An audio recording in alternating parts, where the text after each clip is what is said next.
Hi friends, இன்றைக்கி white pasta எப்படி செய்யலாம் அப்படிங்கிறது வாங்க பார்க்கலாம். தண்ணி நல்லா கொதிச்சதுக்கப்புறம் பாஸ்தாவை ஆட் பண்ணியிருக்கோம். பாஸ்தா வந்து 7 minutes இருக்கணும், 7 நிமிஷம் இருக்கணும். லைட்டாக சால்ட்டும் அதுக்கப்புறம் 4 drops வந்து ஆயிலும் ஆட் பண்ணிக்கணும். இப்போ பாஸ்தாவை நம்ம ஆட் பண்ணி நல்லா கொதிச்சிட்ருக்கு. பாருங்கள், பாஸ்தா வந்து நல்லா வெந்துட்டுருக்கு. இதில் நிறையா டிசைன்ஸ் இருக்குது. இன்றைக்கி நாங்கள் போட்டிருக்கிறது வந்து சோவி டைப் மாதிரி டிசைன்ஸ், ஷெல் டைப்பில். 7 minutes ஆயிடுச்சு. இப்போ நம்ம இதை வந்து ஃபில்டர் பண்ணிக்கலாம். பாருங்கள், ஃபில்டர் பண்ணியாச்சு. இப்போ இதில் வந்து ஃப்ரெஷ் வாட்டரில் ஜில் தண்ணி கொஞ்சம் ஊற்றி அப்படியே பண்ணுறோம். ஒயிட் பாஸ்தாவுக்கு ஒயிட் சாஸ் ரெடி பண்ணோம். அதுக்காக கடாய் வச்சு ஒரு 50 கிராம் போல் பட்டர் போட்டிருக்கு. மெல்ட் ஆகட்டும். லைட்டாக மெல்ட் ஆகிட்டுருக்க இதில் நம்ம வந்து 3 ஸ்பூன்ஸ் வந்து மைதா ஆட் பண்ணிக்கிறோம். இந்த ஒயிட் சாஸ் ரெடி பண்ணுறதுக்கு 50 கிராம் பட்டர் போட்டு 3 ஸ்பூன் மைதா போட்டு நல்லா மிக்ஸ் பண்ணிக்கிட்டுருக்கோம். இந்த மணலாம் வர்ற மாதிரி வறுக்கணும். கலரும் வந்து சேஞ்ச் ஆகிடக்கூடாது, கிண்டிக்கிட்டே இருக்கணும். இந்த பால்கோவா மாதிரி வந்துருக்கணும். இப்போ இந்த ஸ்டேஜில் நம்ம மில்க் ஆட் பண்ணிக்கணும். நாங்கள் 1/2 லிட்டர் பால் ஆட் பண்ணியிருக்கோம். அதாவது ஒரு 3 பேர், 3லேருந்து 4 பேர் சாப்பிட்றது. மில்க் ஆட் பண்ணியாச்சு. பார்த்திங்கன்னா இந்த சின்ன வெங்காயத்தில் வந்து ஒரு 6லேருந்து 7 கிராம்பை வந்து இந்த மாதிரி குத்தி வச்சுருக்கணும்.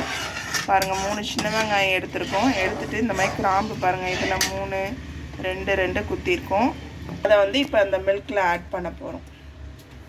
பட்டர், மைதா, மில்க்கு, அப்புறம் ஆனியன், கிராம்பு எல்லாமே ஆட் பண்ணிக்கிட்டே பக்கத்துலேருந்து அப்படியே வந்து நம்ம வந்து ஸ்டிப் பண்ணிகிட்டே தான் இருக்கணும். இப்போ இதில் வந்து ஓமவல்லி இலையை ஆட் பண்ணியிருக்கோம். நல்லா இந்த மாதிரி 2 இலை பிச்சு இந்த மாதிரி ஆட் பண்ணியிருக்கோம். இதோட பவுடரும் வந்து ஸ்டோர்ஸில் விற்கும். இருந்ததுன்னா அது கூட நீங்கள் வாங்கி ஆட் பண்ணிக்கலாம். நாங்கள் வந்து லீஃப் எங்கள் வீட்டிலே இருந்ததுனால அந்த லீஃப் ஆட் பண்ணியிருக்கோம். 2 இலை நல்லா இந்த மாதிரி பிச்சு போட்டிருக்கோம். இதுதான் பாருங்கள், இதுதான் வந்து உங்களுக்கே தெரியுது பாருங்கள். ரொம்ப கெட்டியாகவும் இல்லை, ரொம்ப தண்ணியாகவும் இல்லை. இந்த ஸ்டேஜில் நம்ம வந்து ஸ்டவ் ஆஃப் பண்ணிடலாம். நம்மளோட ஒயிட் சாஸ் ரெடி ஆயிடுச்சு. இப்போ அந்த வாசமே அந்த ஹீட்டே போதும் அந்த இலையோட இதுக்கு. இதை ஃபில்டர் பண்ணிக்கணும். அந்த மில்க் நம்ம வச்சுருக்கோம்ல, அதை அப்படியே ஃபில்டர் பண்ணிக்கணும். இந்த ஆனியன், கிராம்பு, லீஃப் எல்லாமே ஃபில்டர் பண்ணிவிட்டு வெறும் மில்க் மட்டும், அதோட ஃப்ளேவர் மட்டும் அந்த மில்கில் ஆட் ஆகிற மாதிரி நம்ம வந்து ஃபில்டர் பண்ணிக்கிறோம். பாருங்கள், ஒயிட் சாஸ் ரெடி ஆயிடுச்சு. ஒயிட் பாஸ்தாக்கு சாஸ் ரெடி ஆயிடுச்சு. கடாய் வச்சாச்சு. ஆலிவ் ஆயில் இருந்தால் ஆலிவ் ஆயில் ஆட் பண்ணிக்கோங்க, 2லேருந்து 3 ஸ்பூன்ஸு. அப்படி இல்லைன்னா சன்ஃப்ளவர் ஆயில் கூட ஆட் பண்ணிக்கலாம். நான் வந்து ஆலிவ் ஆயில் ஆட் பண்ணிக்கிட்டுருக்கேன். பாருங்கள், ஆலிவ் ஆயில் ஆட் பண்ணியாச்சு. எண்ணெய் காஞ்சிச்சு. இப்போ நம்ம ஒரு பிக் ஆனியனை வந்து நல்லா பொடியாக ஸ்லைட் கட் பண்ணி வச்சுருக்கோம், அதை ஆட் பண்ணியிருக்கோம். எதுவுமே ரொம்ப ப்ரௌன் ஆக வேண்டாம், ஏன்னா இல்லைன்னா அந்த பாஸ்தாவோட கலர் வந்து சேஞ்ச் ஆகிடும். அப்புறம் வெஜிடபிள்ஸ், நான் வந்து கேரட்டும் பீன்ஸும் ஆட் பண்ணியிருக்கேன். நீங்கள் வேணால் பட்டாணி, கேப்சிகம், கலர் கேப்சிகம், ப்ரோக்கோலி எது வேணாலும் ஆட் பண்ணிக்கலாம். இன்றைக்கி நான் வந்து இந்த 2 வெஜிடபிள்ஸ் மட்டும் ஆட் பண்ணியிருக்கேன். எப்பயும் கேப்சிகமும் ஆட் பண்ணுவோம். இன்றைக்கி இல்லாததுனால இந்த 2 வெஜிடபிள்ஸ் மட்டும் ஆட் பண்ணியிருக்கோம். லைட்டாக சால்ட்டு ஆட் பண்ணிக்கோங்க. இதுக்கு தேவையான அளவு உப்பு ஆட் பண்ணிக்கோங்க. காய் நல்லா வெந்துருச்சு. இந்த ஸ்டேஜில் உங்கள்கிட்ட சில்லி ஃப்ளேக்ஸ் இருந்தால் ஆட் பண்ணிக்கோங்க. நான் வந்து இங்கே பீஸாக்காக எங்கள் வீட்டில் மிக்ஸு மசாலா வச்சுருக்கேன், அதை ஆட் பண்ணியிருக்கேன். சில்லி ஃப்ளேக்ஸும் ஆட் பண்ணிக்கலாம். இது ஒரு ஃப்ளேவர், ஏன்னா காரெல்லாம் எதுவும் கிடையாது.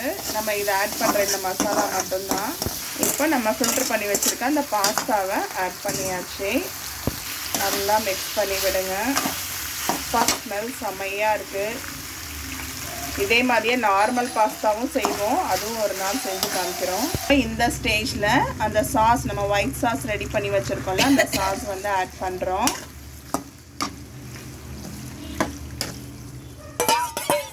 எல்லாம் ஆட் பண்ணியாச்சு.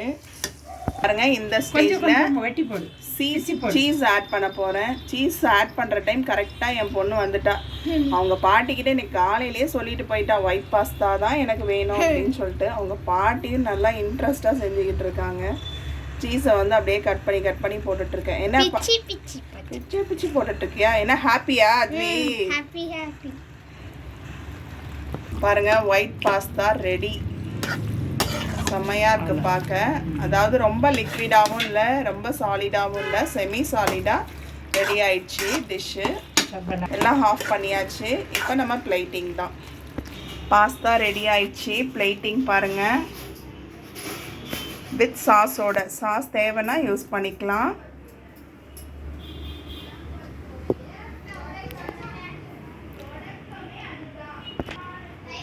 சூப்பராக இருக்கும். கண்டிப்பாக ட்ரை பண்ணி பாருங்கள் ஃப்ரெண்ட்ஸ். அதாவது குழந்தைங்களுக்கு கண்டிப்பாக பிடிக்கும்.